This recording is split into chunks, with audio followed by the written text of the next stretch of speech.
संघर्ष योद्धा आरक्षणाचे लढवय्ये नेते माननीय मनोज जरांगे पाटील पश्चिम महाराष्ट्राच्या दौऱ्यावरती येत आहेत आणि शांतता रॅली या ठिकाणी सुरू होत आहे। उद्या पहिला दिवस म्हणजे सोलापूरला, परवा दिवशी ते सांगलीला येत आहेत, असा पश्चिम महाराष्ट्र दौरा सुरू होत आहे आणि त्या पार्श्वभूमीवरती या ठिकाणी मराठा आरक्षण सद्य परिस्थिती या विषयावरती एक परिसंवादाचं आयोजन केलेलं आहे। अनेक वक्ते बोललेले आहेत, प्रामाणिकपणे या ठिकाणी मांडणी केलेली आहे।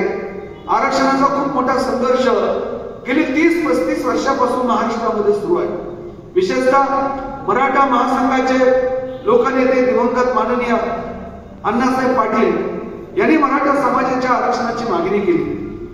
मराठा समाजाला आरक्षण मिळालं पाहिजे ही भूमिका या महाराष्ट्रामध्ये प्रथमतः मांडली अण्णासाहेब पाटलांनी मांडली। त्यांचं त्यानंतर निधन झालं। हा संघर्ष लढा सुरू होता। पुढच्या काळामध्ये मराठा सेवा संघ, संभाजी ब्रिगेड, खेडेकर साहेब आणि त्यांच्या सहकार्यांनी ही मागणी सुरू केली। त्यासाठी महाराष्ट्रभर आंदोलन झाली। त्याचा परिपाक म्हणून पुढे महाराष्ट्र सरकारला आयोग नेमावे लागले, बापट आयोग, सराफ आयोग।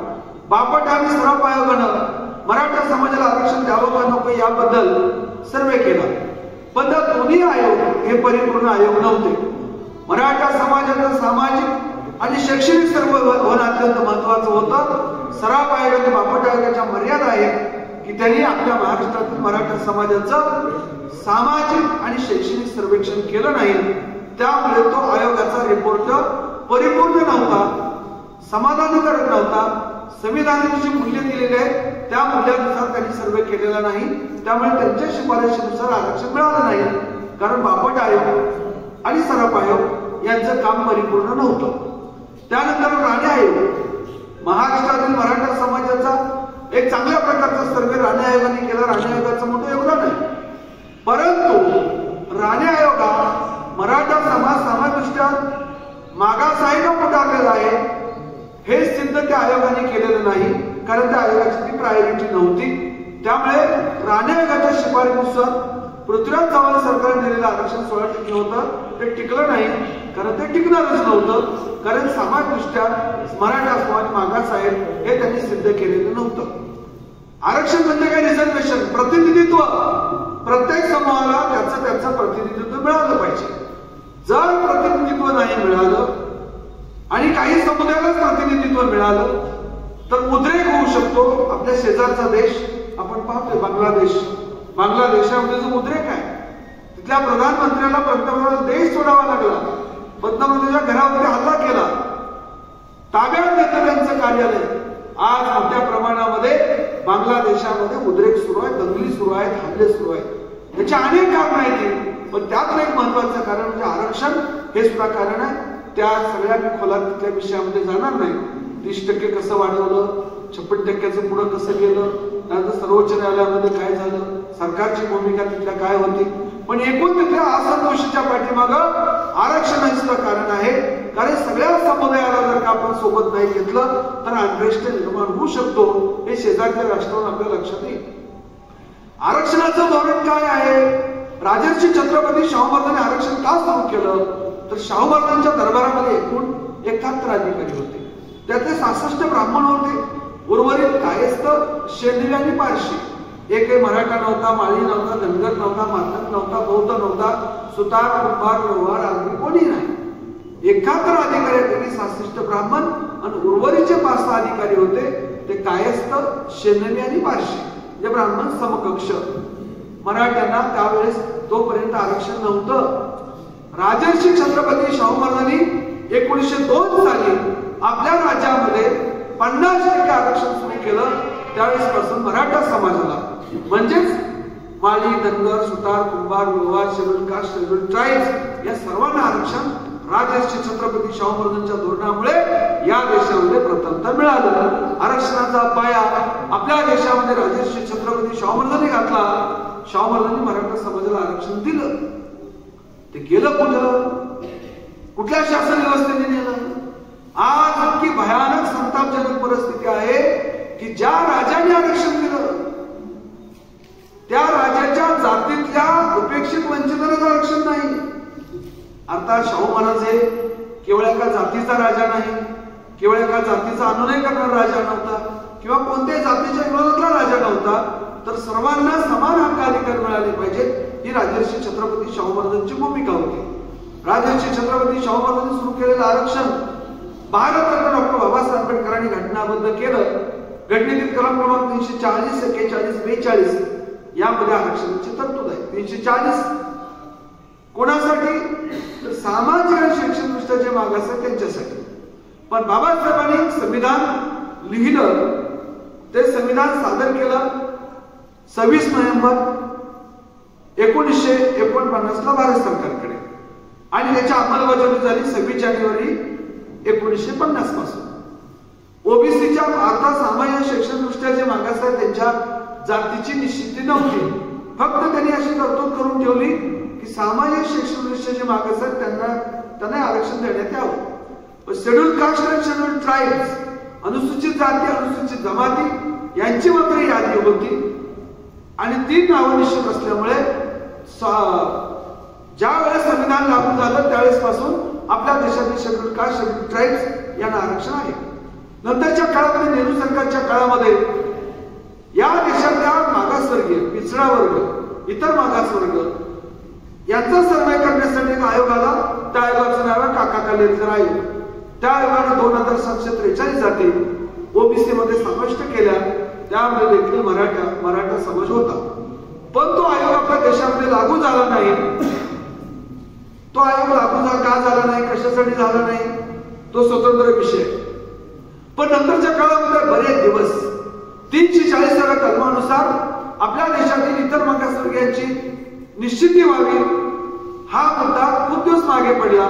पण नंतरच्या काळामध्ये मोरारजी देसाईच्या काळामध्ये बीपी मंडल, जे खूप मोठे बिहारचे लोकप्रिय नेते होते, विंदेश्वरी प्रसाद मंडल, बीपी मंडल यांच्या अध्यक्षतेने आयोग नेमला.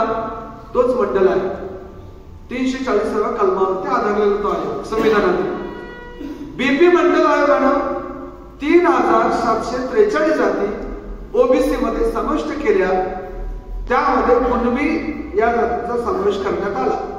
भाऊसाहेब डॉक्टर पंजाबराव देशमुख भारताचे पहिले कृषी मंत्री, भारतातील पहिला विद्वान की ज्यांनी लंडन मध्ये जाऊन वेदावरती पीएचडी मिळवली. वैदिक वाङ्मयातील धर्माचा तौलनिक, वैदिक वाङ्मयातील धर्माचा उदय आणि विकास हा त्यांच्या पीएचडीचा प्रबंध. पंजाबराव देशमुख हे कृषी मंत्री होते, भारतातले पहिले, सगळ्यांना माहिती. पण ते वेदाचे अभ्यासक होते.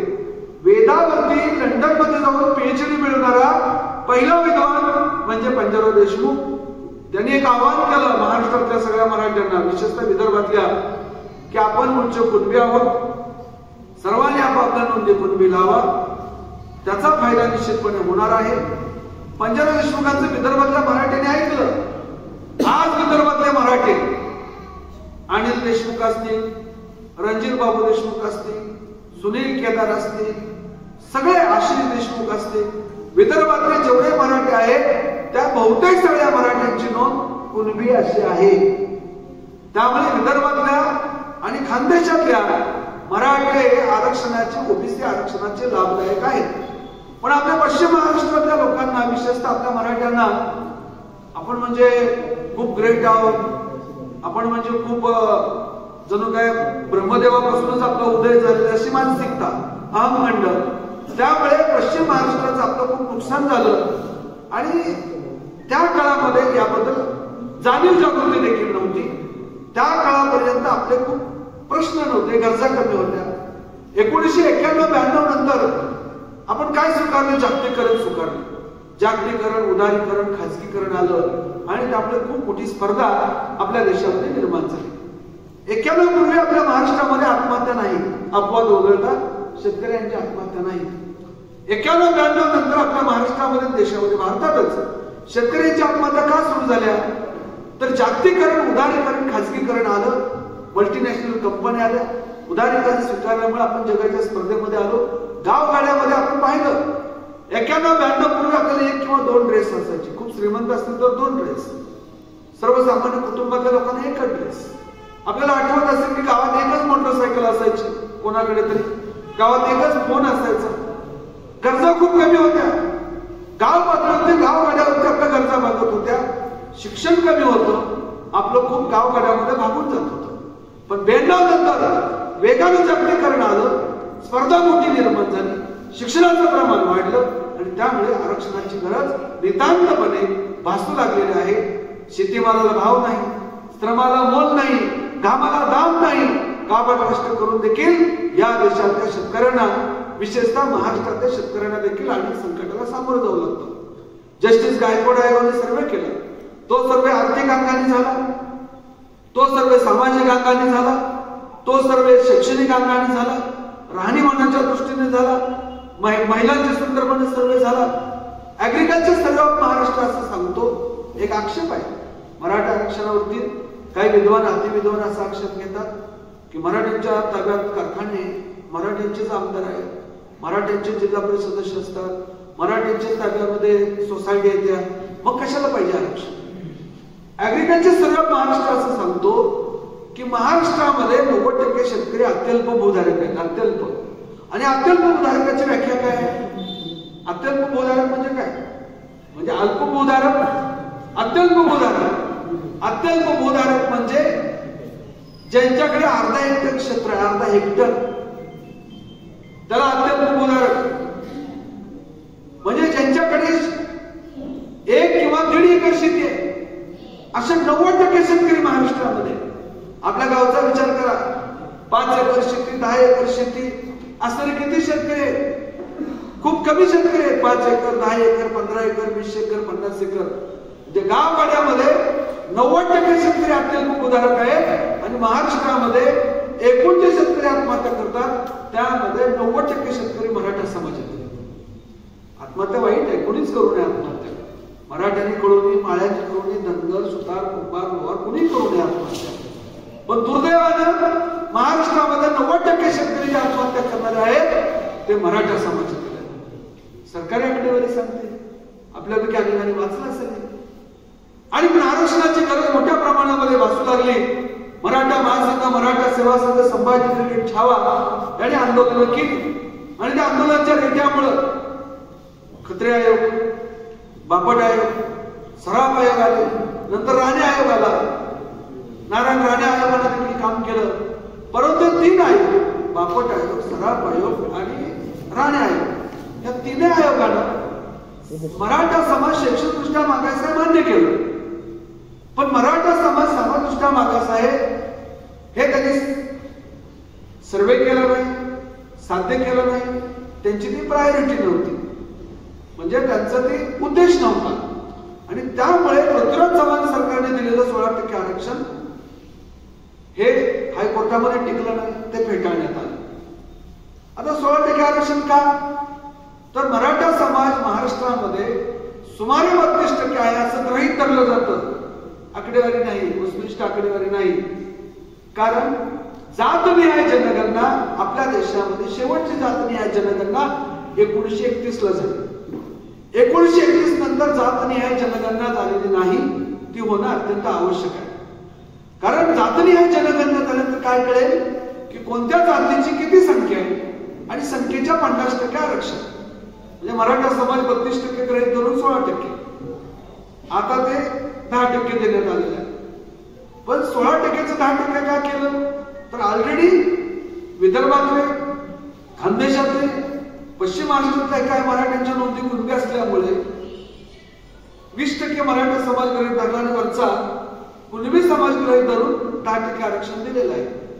पण जस्टिस गायकवाड आयोग जे महाराष्ट्रामध्ये नव्हे तर भारतामध्ये सर्वात एका विशिष्ट जातीचा सामाजिक, शैक्षणिक, आर्थिक सर्व पातळीवरती जो सर्वे झालेला आहे ती एकमेव जात भारतातील आहे, ती म्हणजे मराठा. कुठल्याही सिंगल जातीचा इतका सर्वे झालेला नाही. पहा, मंडल आयोगानं 3743 जाती ओबीसी मध्ये समाविष्ट केल्या. कोणत्या जातीचा सामाजिक सर्वे झालाय का? शैक्षणिक सर्वे केला का? नंतरच्या काळामध्ये जे मंडल आयोगामध्ये नव्हत्या अशा जाती सुद्धा नंतर ओबीसी मध्ये समाविष्ट केलेल्या आहेत असं सरकारने सांगितलं. मुख्यमंत्र्यांनी सांगितलं या जातीला घाला, त्या जातीला घाला, आणि त्यांना ओबीसी मध्ये समाविष्ट केलेले आहे. अशा अनेक जाती आहेत की ज्यांचा सर्वे झालेला नाही. पण जस्टिस गायकवाड आयोग जो फडणवीस सरकारच्या काळामध्ये नेमला आणि जस्टिस गायकवाड आयोगाने आपल्या महाराष्ट्रामध्ये खूप दर्जेदार आणि गुणात्मक सर्वे केला, त्यामध्ये मराठा समाज सामाजिकदृष्ट्या मागास आहे हे सिद्ध झालं. सिद्ध केलं नव्हे, कारण आरक्षणाचा निकष काय आहे? मराठा समाजाला जर आरक्षण पाहिजे तर आरक्षणासाठी निकष आहे. काय निकष दिला संविधानामध्ये? सामाजिक आणि शैक्षणिक दृष्ट्या मागास, आर्थिक निकषावर नव्हे. आपल्याकडे अनेक लोक, काही विद्वान, एक महाराष्ट्रातला विद्वान नेता आहे, तो नेहमी म्हणतो आर्थिक निकषावर आरक्षण दिलं पाहिजे.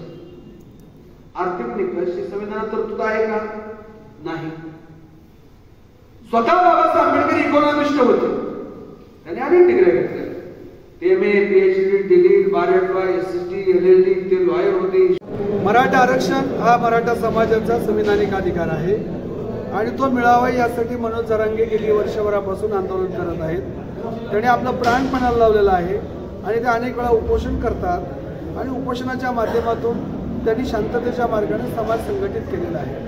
आजचा मराठा समाज हा मूळचा कुणबी आहे. कुणबी आणि मराठा वेगळे नाहीत आणि त्यामुळे जे संविधानिक आरक्षण आहे, सामाजिक आणि शैक्षणिकदृष्ट्या जे मागास आहेत त्यांना त्यांचा आरक्षणाचा हक्क मिळाला पाहिजे, ही मनोज जरांगे पाटील यांची भूमिका आहे.